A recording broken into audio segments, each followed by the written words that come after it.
닐드림슨입니다. 이번 영상은 근거 기반 교육 및 평가에 대해서 좀 알아보려고 해요. 그 개념 기반 탐구 또는 개념 기반 학습, 탐구 기반 학습과 거의 뭐 같은 중요성을 띠고 있는 거죠. 그 다음에 우리 인하 하츠 사업단에서 프로그램을 구성할 때 또 핵심으로 다루고 있는 것이 근거 기반 교육인데요. 또는 근거 기반 평가라고도 우리가 부르고 있는데 이 개념에 대해서 좀 알아보려고 합니다. 그 학교에서 이제 이 근거 기반 이 말이 본래 이제 에비던스 베이스드예요. 에비던스. 그러니까 증거로 보통 번역을 하고 이걸 또 근거로 번역도 하는데 뭐 생각은 좀 해봐야 돼요. 사실은 증거가 맞냐, 근거가 맞냐, 뭐 이렇게. 이거를 이제 사실은 다른 말로 하면 이 evidence based practice라는 말도 있고 evidence based teaching, evidence based learning, evidence based assessment 이렇게 다양하게 있어요. 사실은.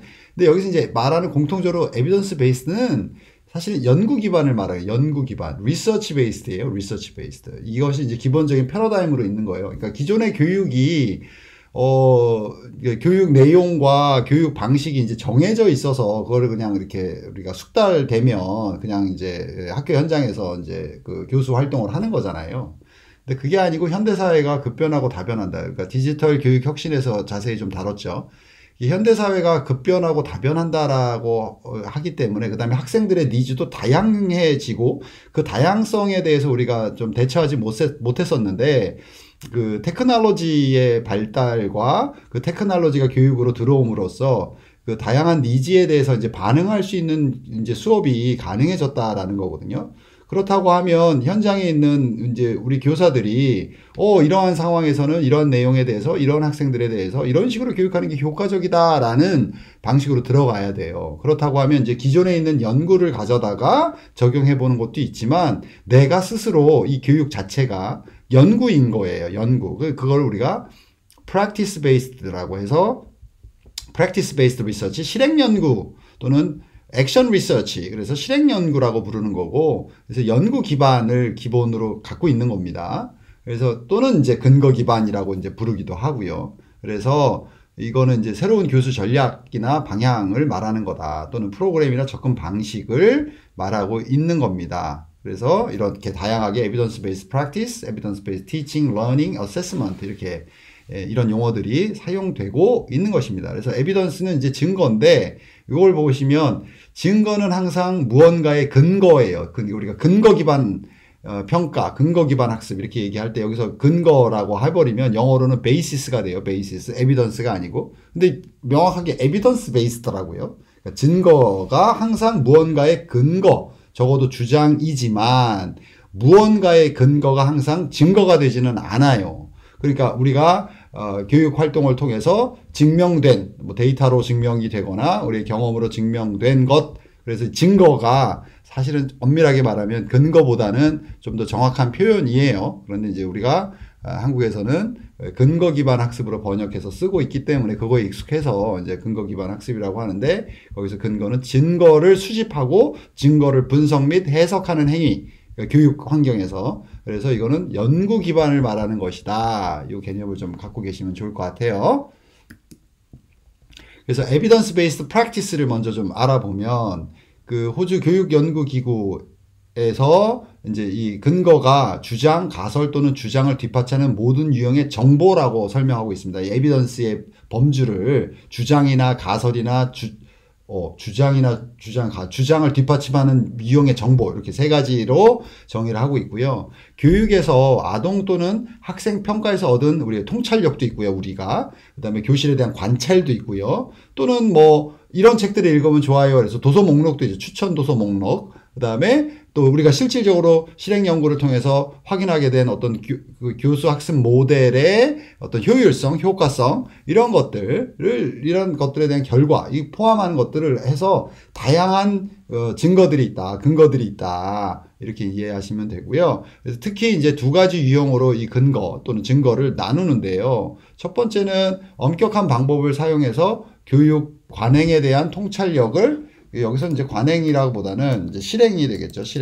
실행에 대한 통찰력을 제공하는 연구 증거를 말한다. 연구로서, 실행 연구와 유사하죠. 실행 연구로서의 이제 근거 기반 학습 또는 근거 기반 실천 이렇게 얘기하고, 다른 하나는 실무자가 생성한 증거, 우리가 교육 현장에서 생성하는 여러 가지 학생들의 결과물이라든가 아니면 우리가 관찰한 관찰 일지라든가 이런 것들도 다 근거 기반 학습에 있어서 또는 근거 기반 실천에 있어서 유형 중에 하나로 본다 이 얘기고요. 그다음에 교사는 일상적인 교수 실행이니까 여기서 교수는 티칭을 말하는 거죠. 티칭. 가르치는 것. 실행을 통해서 그 증거를 생성하죠. 여기에서는 교사가 관찰하고 또는 형성이나 총괄 평가를 통해서 수집한 정보, 그다음에 학생들이 제공하는 피드백 이런 것들 다 포함될 수 있어요. 이게 이제 증거 기반 프랙티스, 에비던스 베이스드 프랙티스에서 말하는 그 에비던스를 말하는 거고요. 학생들이 학습에서 어디에 있는지 파악하고, 그러니까 학습 과정에서 어느 정도 수준에 있는지 파악하는 과정에서는 종종 개별적인 오해와 학습 진도에 대한 장애물에 대한 자세한 진단 증거가 필요하다라는 거죠. 이 얘기는 학생들이 학습 과정에서, 학습 경로에서 어느 정도의 위치에 있는지 우리가 확인할 수 있고, 그 과정에서는 개별적인 오해나 학습 진도에 대한 장애물들, 이건 잘못된 오개념들이 있고 이건 잘못 이해한 것이고, 그다음에 학습 진도가 진행됨에 있어서 어떤 장애물들이 있고, 이런 것들에 대한 자세한 진단, 어세스먼트의 증거가 필요하죠. 그죠? 그래서 그런 것들을 통해서 보다 나은 교육을 하게 하는 것, 보다 나은 학습 과정을 갖게 하는 것, 보다 나은 학습 경험을 얻게 하는 것, 그것이 에비던스 베이스드 프랙티스의 목적이다. 이렇게 이제 설명할 수 있고요. 그 다음에 에비던스 베이스드 티칭, 가르치는 것은 사람들이 배우는 방법에 대한 연구에서 교수 전략을 짜는 것에 중심을 두고 있어요. 다 에비던스 베이스의 핵심은 연구 기반이라고 해요. 연구 기반.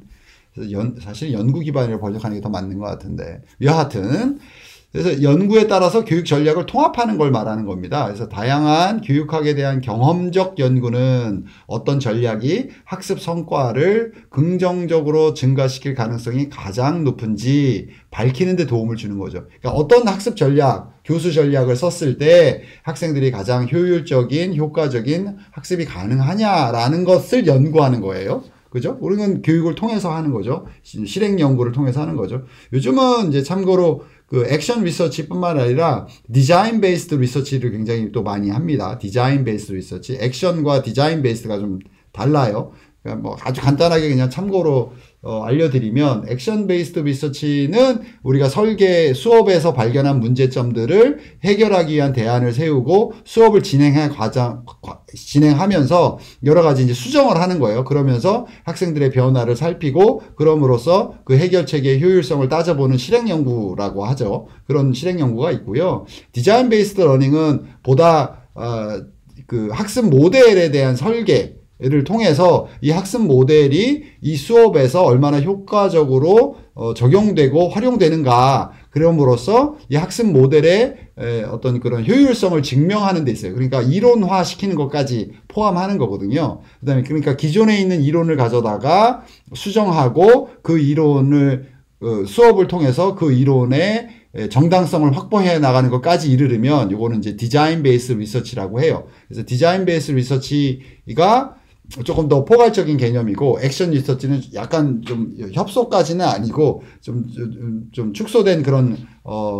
활동이다, 연구다, 이렇게 이해하시면 될 것 같아요.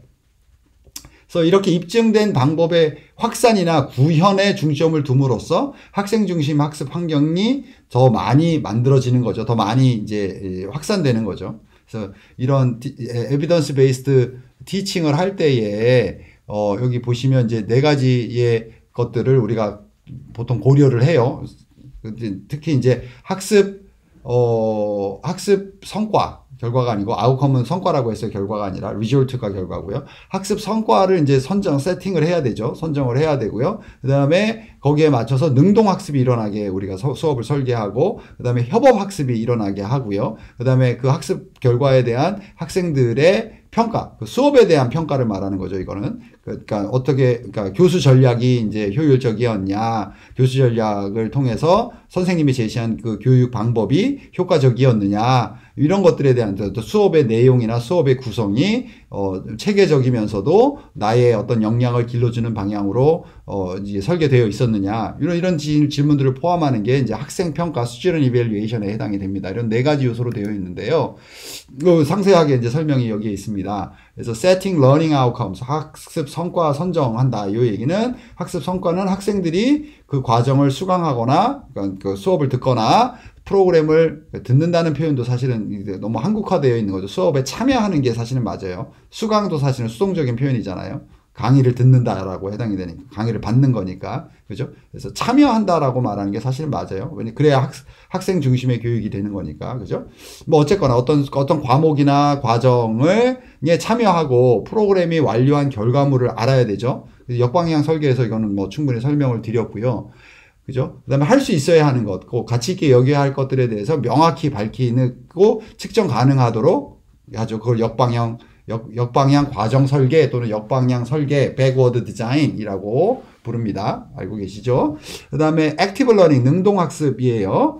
학생들에게 생각하고, 토론하고, 조사하고, 그 다음에 창작함으로써 학습에 참여하도록 하는 것을 말하는 겁니다. 학생이 학습의 주체로서, 학습 과정의 주체로서 문제를 해결하고, 복잡한 질문과 씨름하고, 결정을 내리고, 해결책을 제안하고, 글을 쓰고, 토론을 통해서 자신의 말로 아이디어를 설명할 수 있는 능력, 역량을 기르게 하는 것. 그 다음에 교사나 동료 학생들로부터 적절한 시기에 피드백을 받음으로써 학습 과정을 구성하는 것. 이게 이제 액티브 러닝을 말하는 거거든요. 능동학습. 그야말로 학생이 주인 되어서 주도성을 가지고 학습 전반을 이끌어가는 거예요.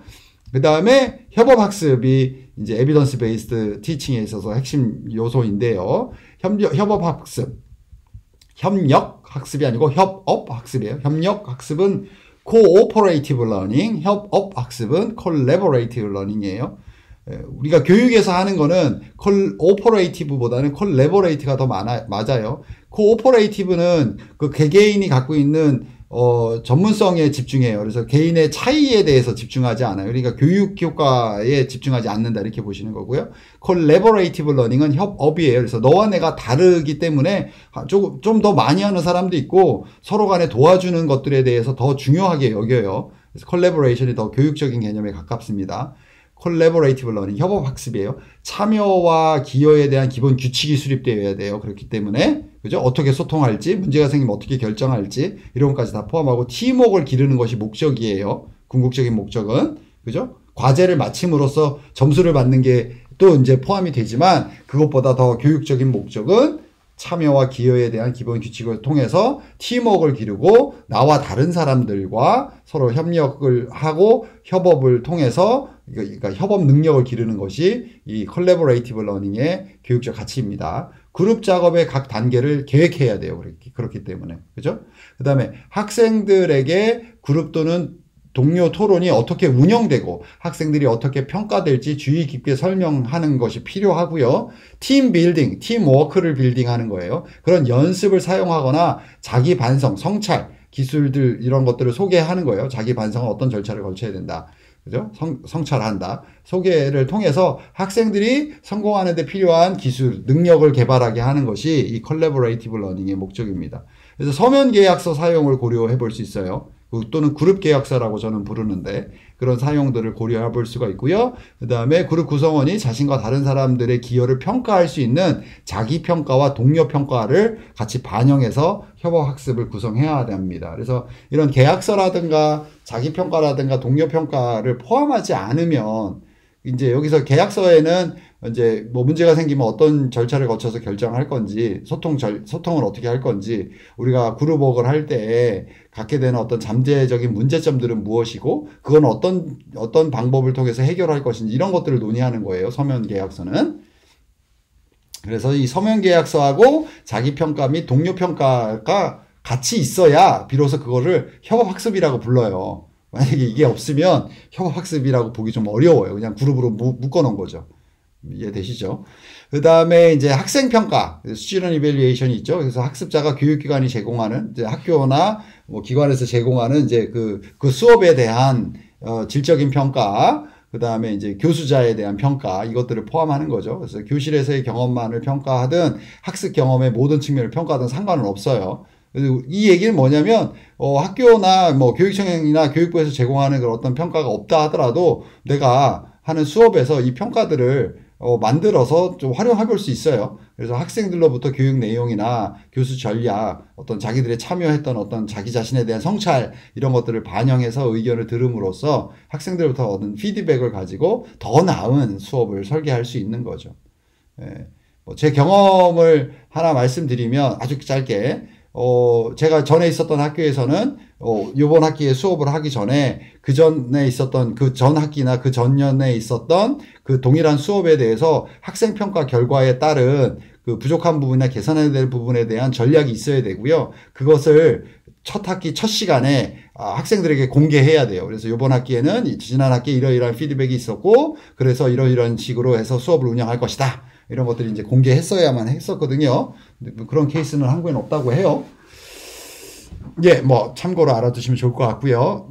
근데 이제 그걸 하면서 좋았던 건 뭐냐면, 굉장히 두렵고 어려운 지점도 있어요. 사실은 거울 속에 나를 항상 봐야 되는 거고. 근데 그걸 하면 매 학기마다 이제 나의 교수 전략이나 나의 이제 그 수업 퍼포먼스가 굉장히 이제 상승하고 있다라는 걸 내가 맛보기 때문에 나의 성장에 굉장히 도움이 되는 건 사실이에요. 자, 좋습니다. evidence-based learning도 있습니다. 지금까지는 evidence-based practice, evidence-based teaching을 알아봤고요. evidence-based learning이 있어요. 증거 기반 학습은 학습 성과를 생성하는 것으로 경험적으로 입증된 접근 방식, 프로세스, 과정, 그다음에 전략의 한 종류를 말하는 것이고요. 이러한 정의는 학습이 측정될 수 있다라는 걸 가정하는 거예요. 그러니까 얼마나 올바른 학습, 효과적인 학습이 이루어졌냐라는 것이 측정될 수 있다라는 거예요. 그러니까 기존에 이제 총괄평가, summative assessment가 주류를 이루잖아요. 또는 수행평가라고 하더라도 사실은 총괄평가에 해당이 돼요. 점수화된 경우에. 그러니까 점수를 통해서 이렇게 등수를 매기는 걸로만은 학습이 어떻게 잘 발생했다. 이것이 이제 학생의 성장으로 이루어졌다라고 보는 데는 좀 제한적이잖아요. 그죠?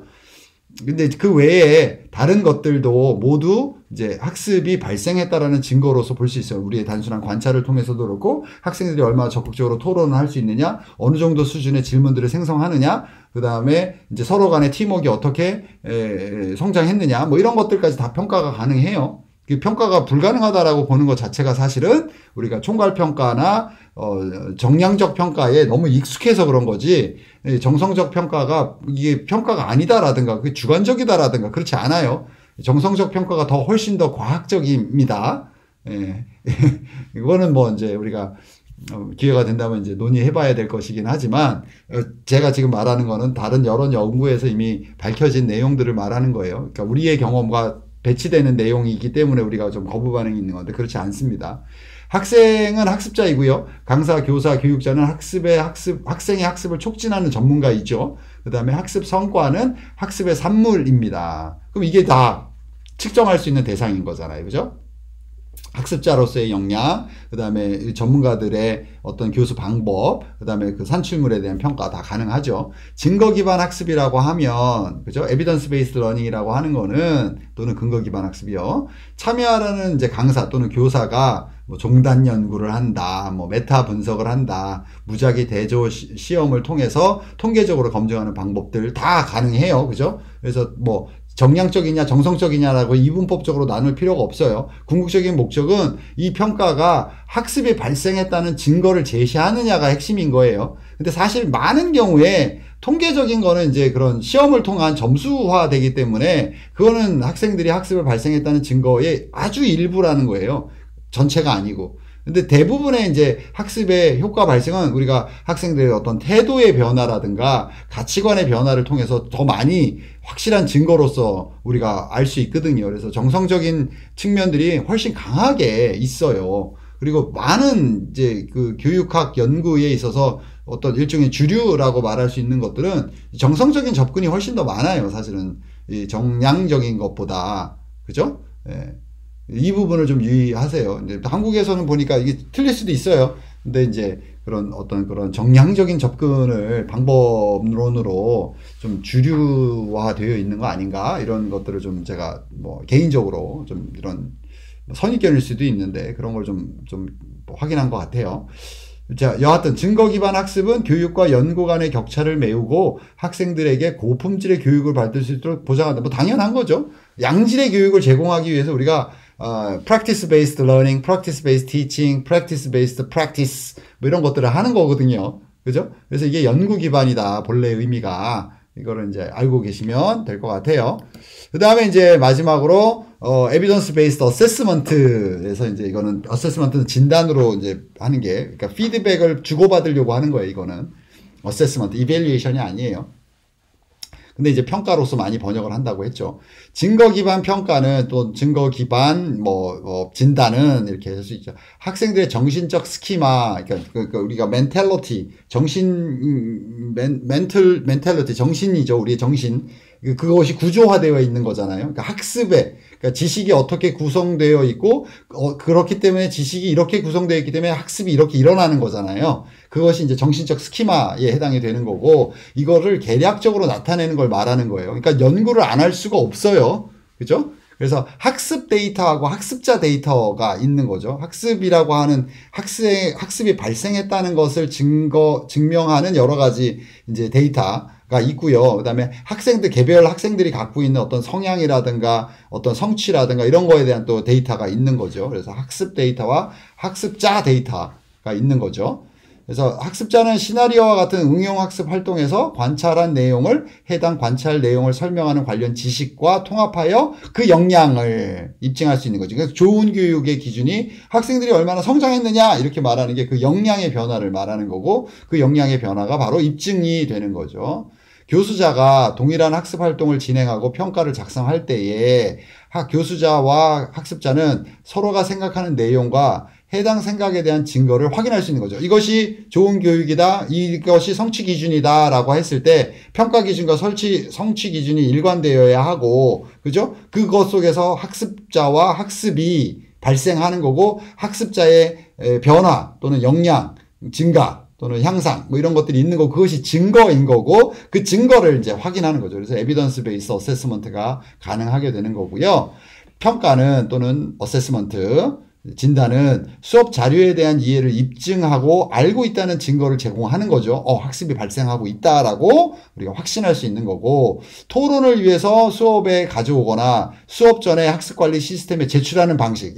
이제 에듀테크나 디지털 테크놀로지니까 이제 여기서 결합이 되죠. 학생들이 학교에 와야지만 학습이 발생한다라고 했던 과거의 방식이 아니라 오기 전에 이미 학습이 일어나고 그 학습이 더 구체화되거나 학습의 전이 또는 지식의 전이가 발생하는 것이 수업 현장이 되는 거니까 토론을 위해서 수업에 가져오고 어떤 내용들을 가져올 수 있죠. 수업 전에 학습관리 시스템, 이제 이거는 플랫폼을 말하는 거예요.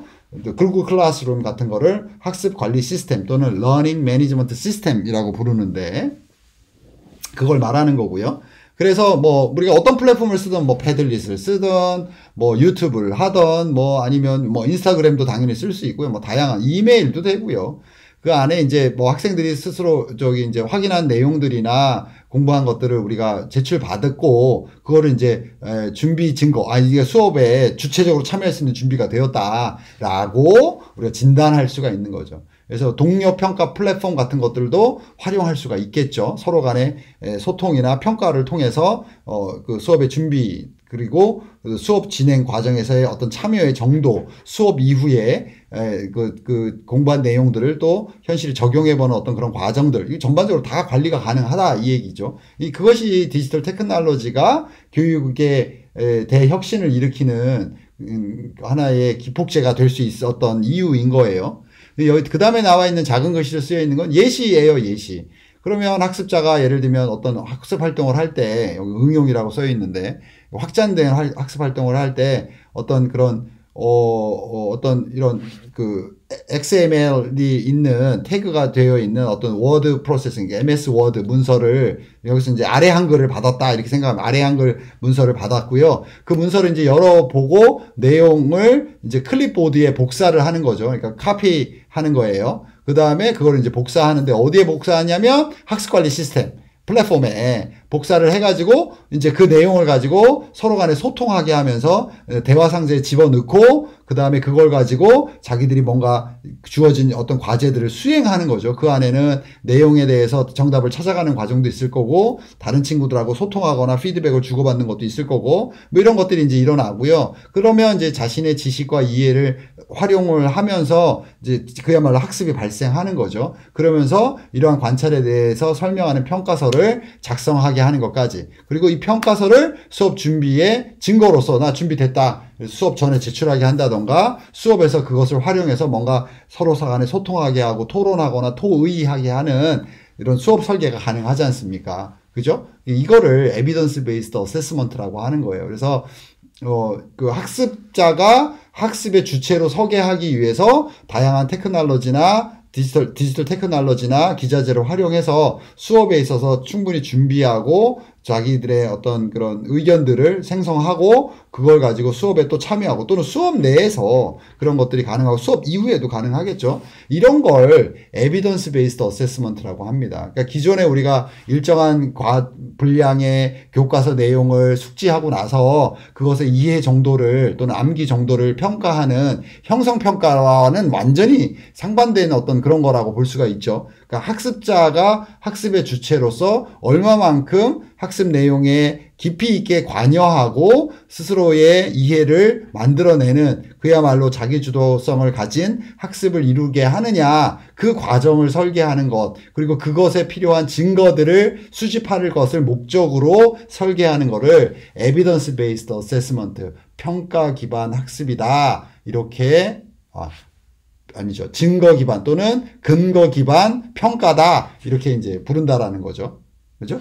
예. 그렇게 개념 정의가 될 거예요. 그러면 이제 예를 한번 들어보려고 하는데, 이게 좀 재밌습니다. 뭐, 이 모델 자체를 제가 뭐, 이렇게 프로모션 하려고 하는 건 아니고요. 여기 보시면 이제 SAMR이라고, SAMR라고 하는데 이 모델이 있는데요. 그러니까 디지털 테크놀로지를 통합하는 이야기예요. 테드라라는 사람이 2013년에 처음 나온 건데 상당히 오래된 모델입니다. 여기 보면 좀 너무 간단해서 제가 갖고 왔는데 여기 redefinition, 이 redefinition은 재정의예요. 제가 뒤집어서 놨죠. redefinition 정의이고요. modification 수정, 그 다음에 augmentation은 이제 증강현실에서 말하는 그 얘기고요. 그 다음에 substitution은 대체하는 거예요. 밑에는 이제 강화하는 거죠. 강화.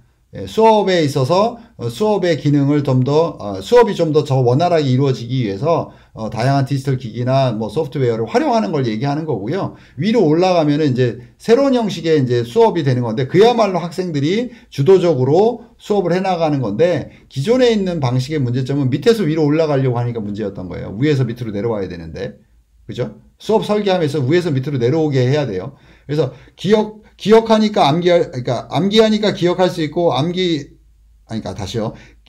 암기하니까 기억할 수 있고, 기억하니까 이해할 수 있고, 이해하니까 분석할 수 있고, 분석하니까 적용해 볼 수 있고, 적용하니까 평가해 볼 수 있고, 평가하니까 창작한다. 이렇게 이제 블룸스의 인지적 그 텍서노미, 학습 분류 목표에 따라서 이렇게 밑으로부터 올라가려고 했는데 그렇지 않아요. 이게 플립드 러닝을 얘기하고 블렌디드 러닝을 얘기하는 걸 뒤집으란 얘기예요. 뒤집으라고. 왜냐면 학생이 학습의 주체가 돼야 되니까 뭔가 창작하게 하고 그 문제를 해결하게 하고 해결하기 위해서 분석하게 하고 분석하다 보니까 이해해야 하고 이해하다 보니까 기억하는 거예요. 뒤집어 놓는 거잖아요. 그죠? 예, 그래서 사실은 이 재정이나 수정 부분에서 우리가 수업을 설계하는 게 맞고요. 증강이나 대체를 가져다 쓰면 딱 맞아요. 그런데 이제 이 모델을 제가 여기서 제시한 거는 이 네 가지의 영역으로 구분한다라는 측면에서 그러면 이 네 가지 영역에 따라서 대체하는 건 그야말로 기존에 했던 거를 예를 들면 온라인 양식을 사용해서 학생 데이터를 수집한다. 포스터 대신 슬라이드쇼 만든다. 이런 식으로 대체하는 걸 말하는 거예요. 그 다음에 이건 다 그냥 디지털 기기 없이도 다 할 수 있는 거잖아요. 그죠? 증강은 이렇게 이제 댓글 기능을 사용해서 장문 샘플을 비판하고 멀티미디어 요소가 있는 프레젠테이션을 제작하고 디지털 기술을 활용해서 대화형 퀴즈를 만들고 데이터를 설명하는 차트를 제작하고 이런 것들을 말하는 거예요. 그러니까 확장하는 거예요. 그죠? 확장하는 거. 그 다음에 증강현실을 활용해서 우리가 뭐 간접적으로 경험해보는 거 이런 거 다 포함됩니다. 수정하는 거는 이제 여기서는 기존에 있는 교육의 내용이나 교수 전략이 바뀌지 않아요. 그냥 추가되는 개념인 거예요. 근데 여기서는 그게 바뀌어요. 그죠? 그야말로 학생이 주도적으로 수업을 설계하고 이끌어가는 그런 상황이 일어나는 거죠. 특히 재정에 보면 온라인 양식을 사용해서 자신만의 길을 선택하는 학생 모험 책자를 만든다. 전자책을 만들고 게시한다. 또는 만화, 뭐, 4컷으로 해서 많이 하잖아요. 그죠? 4컷, 뭐, 만화, 그 웹툰 만들기, 뭐, 이런 것도 해당이 되죠. 그래서 만화 스트립, 그게 4컷이라고 하는 그 컷을 말하는 거예요. 마인드맵 또는 기타 일러스트레이션을 만들어서 스토리를 스토리를 새롭게 요약한다. 그다음 플립 러닝 여기에 해당이 되죠. 그래서 비디오나 외부 소스 링크가 포함된 학생 수업 작업을 위한 디지털 공간을 구축한다. 그래서 메타버스 같은 거 구축한다. 이런 식으로 아예 수업의 형식과 방식, 평가의 방식이 바뀐다라는 걸 얘기하는 거예요.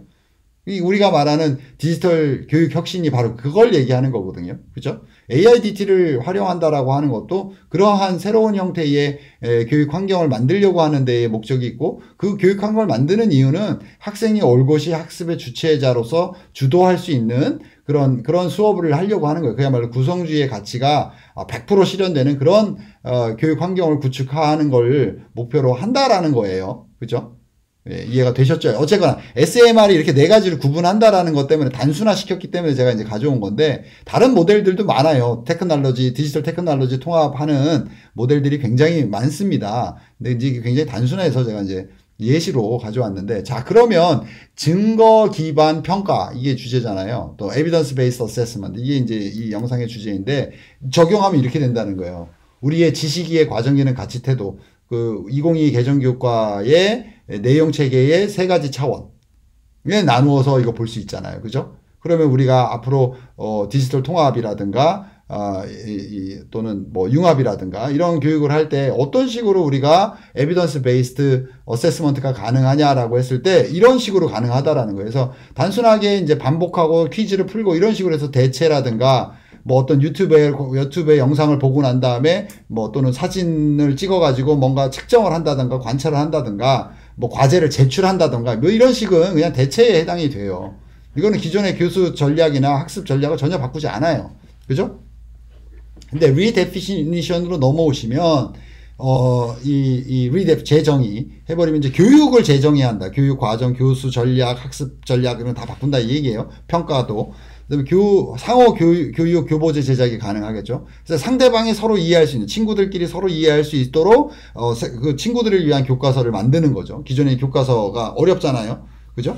학생들의 다양한 니즈를 반영해서 만든 게 아니라 이 정도 수준이면 되겠다, 이 정도는 알아야 된다라는 걸 기준으로 만들어 놓은 거잖아요. 그러니까 학생이 어떤 그런 개성이라든가 학습 성향에 맞는 새로운 형태의 교보제 개념으로서 교과서를 만들 수도 있겠죠.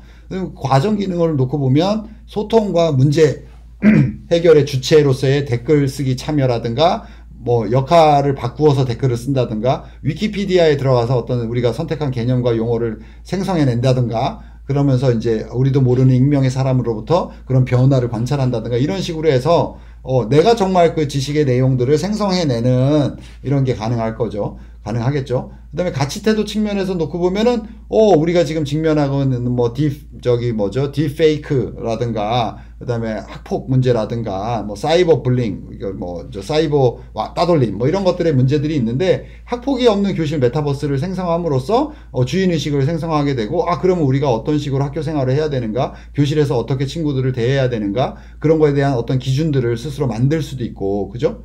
완전히 다르잖아요. 그래서 우리 학교에 기여하는 방식으로 학습 플랫폼에 참여하는 활동으로서 가능한 거죠. 그죠? 그러면 여기서, 학생이 학습의 주체로서 학생이 학습의 주체 또는 주도하는 학습이다라는 증거, 에비던스를 우리가 찾아내야 되잖아요. 그리고 거기에 맞는 수업을 설계해야 되니까 당연히 재정의 수준에서 수업이 설계됐을 때 학생이 학습의 주도성을 갖는다, 학생 중심의 교육이 이루어졌다, 또는 역량 중심의 교육이 되었다라고 말할 수 있는 증거들이 나오잖아요. 그러니까 에비던스 베이스 어세스먼트는 기존에 우리가 익숙한 그런 총괄 평가, 서머티브 어세스먼트로서는 해결이 안 되는 거고, 이러한 학습의 과정에서의 학습의 주도성을 갖는 것들에 대한 다양한 형태의 데이터를 수집하고 그 증거를 찾아내는 식의 수업 설계를 말하는 겁니다. 그 다음에 여기 수정의 단계에서도 보면 그런 것들이